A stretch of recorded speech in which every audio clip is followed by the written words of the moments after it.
Hello everyone, Just History Guy here, and today I want to do something slightly different and go over my top 10 Star Wars games of all time. I love the Star Wars franchise and watched the original trilogy every year on my parents' old VHS.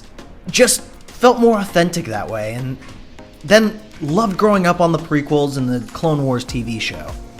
But you know what? I also love video games. So these two passions combined right now, starting with number 10. The Super Star Wars Trilogy on the Super Nintendo. I know, I immediately start off with the trilogy, but in my defense, I bought them as a package, so it counts as one on my list.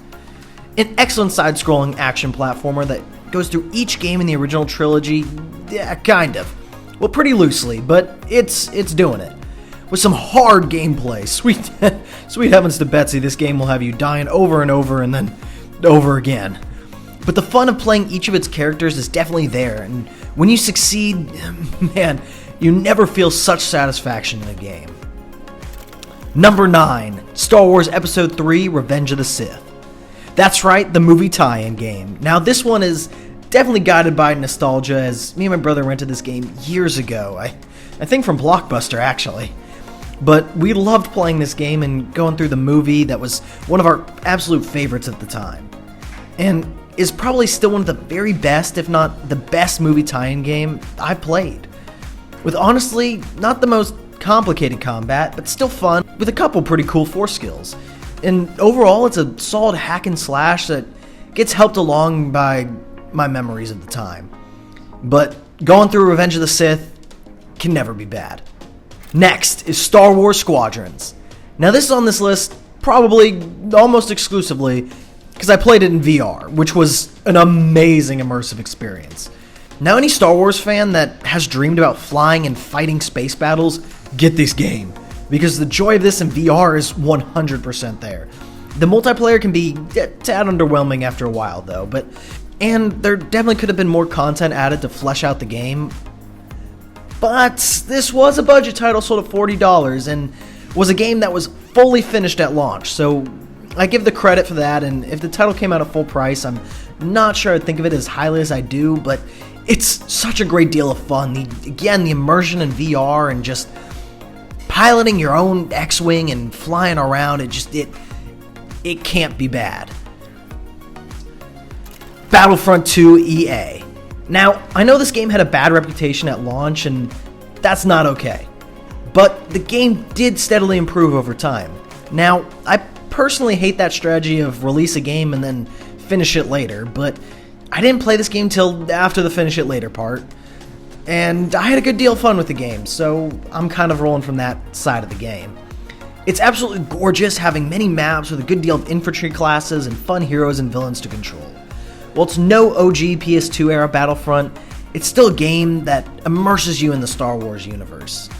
And if you're looking for something absolutely gorgeous and just fun to play with some friends, check out Star Wars Battlefront 2 EA.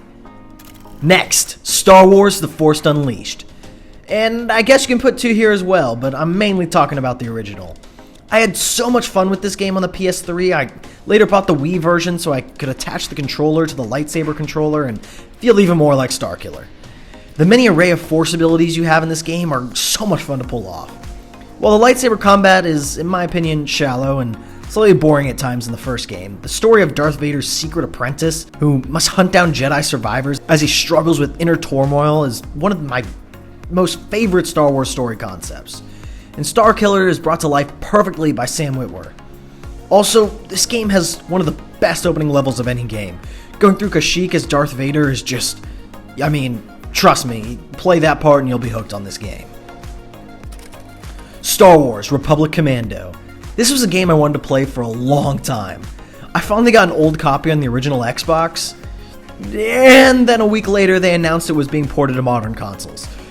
Yeah, that happened. But hey, I still enjoyed the heck out of it. Was honestly a little bitter, but loved it. And I'm glad more fans can get to experience this amazing game now as it's been ported to modern consoles. Taking on the role of Delta Squad and the elite clone commandos is like nothing else. Going over Geonosis and blasting those bugs to pieces is, man, this game is just below Halo 2 for my favorite OG Xbox shooters.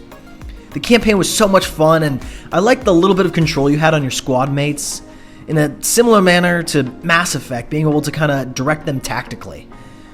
Oh, also, the multiplayer was pretty darn fun when you grab a couple of buddies together, and I'm sure on the ported versions, if you can go online, that's gonna be even more of a blast. Next, we have the original Star Wars Battlefront 2. Now, we've talked about the EA title, and that was fun, but it has nothing on the original number 2. Star Wars Battlefront 2 was one of the first games I ever enjoyed playing. Me and my brother, of course, would play Galactic Conquest and immerse ourselves as the 501st campaign, but what really made this game for us was the heroes versus villains in Mos Eisley. When we figured out how to do it, we absolutely lost our minds and thought we found a secret mode no one knew about. Playing as a hero and fighting against a large team of villains was absolutely the stuff of Playground Legends. This game is still one of the best third-person shooters I played, and I can't wait for the remaster coming out soon and the multiple maps of heroes versus villains, and I'm gonna devour that game. Now, we enter the top 3 with Knights of the Old Republic, the BioWare title to predate Mass Effect. Now, this game opened up a whole new world of lore for me back in the day, taking place in the ancient times of the Jedi, where large lightsaber battles were not just idle fantasies. This game was something else, creating your character and fully just immersing yourself in Star Wars. The twist with Revan, one of my favorite characters in Star Wars lore, is fantastic. Darth Malak is also a great villain, and Bastila Shan is interesting, with HK-47 being the cherry on top for characters.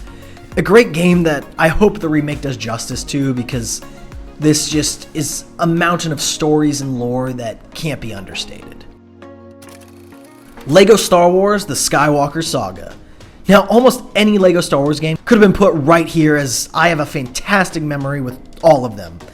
And they can be fun for any age. But I have to put the latest entry because, man, this game is massive. With so much content, characters, and just things to do. The trademark LEGO Star Wars humor is top tier here, and the gameplay has been improved, making the best to play of any of its predecessors. Also, I love exploring the open areas that are little sandboxes to run around in. Going through each movie in the Star Wars saga is never more fun than it is with this title. Also, people, play this with a friend because, personally, that's how I think it's meant to be played. For number 1, we have Star Wars Jedi Fallen Order and Survivor. Yes, I'm putting both because I couldn't decide which one to use, and I wanted Super Star Wars on this list as well. So, here they are, the 2 games following Cal Kestis as he struggles against the Empire. Man, I love this game. The combat's awesome, amazing, and fun. The lightsaber skills are all fun to use, with gameplay actually requiring skill and, let's face it, a fair bit of trial and error and maybe some cheesing and getting around the corners there. Also, love the customization, and I'm not talking about lightsabers, I'm talking about ponchos. Let's go. Cal is also a very interesting character that I quickly grew attached to. I love the crew of the Mantis, and in the first game I was so intrigued by Dathomir. The story in both games are also top tier Star Wars and some of the best, not just in recent days, but overall. And does Darth Vader feel like Darth Vader or what in these games? Man, when you first run into him, I don't think there's a greater moment. The sequel also improves on the gameplay and adds even more fascinating worlds to explore, to dig deep into the Star Wars lore. These games are some of the best around, and I highly recommend them. If you take nothing from this list except one thing, it would be to play these 2 games, even if you're a casual or newer Star Wars fan. Also, please don't forget to like, subscribe, and share the video. It really helps a ton and helps me to know you guys are enjoying the videos. Also, comment your favorite Star Wars game below, because I know I haven't had the chance to play them all, and even some of the greats. With that, I'm Just History Guy, and have a great day.